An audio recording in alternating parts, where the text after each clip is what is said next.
ময়মনসিংহে শহীদ রাষ্ট্রপতি জিয়াউর রহমানের রুহের মাগফিরাত, দেশনেত্রী বেগম খালেদা জিয়ার রোগ মুক্তি, তারেক রহমানের দীর্ঘায়ু কামনা করে দোয়া ও ইফতার মাহফিল অনুষ্ঠিত হয়েছে শুক্রবার আলমগীর সরকারের সঞ্চালনায় ও ফেরদৌস আলম মৃধার আয়োজনে বলদিবাজার হাই স্কুল মাঠে এই উপলক্ষে ১,০০০ রোজাদার ব্যক্তিকে ইফতার করানো হয়।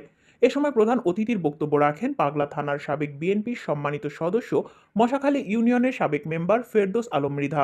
বিশেষ অতিথি হিসেবে উপস্থিত ছিলেন ময়মনসিংহ দক্ষিণ জেলা যুবদলের সদস্য সারোয়ার আলম, বিএনপি নেতা আবুল কালাম আজাদ, কাঞ্চন ব্যাপারী, লিটন মিয়া, রশিদ ফকির, আব্দুস সালাম, যুবদল নেতা সবুজ ফকির, মতিউর রহমান নিপেল, আনোয়ার, শাহাদত ইমন, সাদিকুল ইসলাম, তারিকুল ইসলাম সহ অঙ্গ ও সহযোগী সংগঠনের সকল নেতাকর্মীগণ।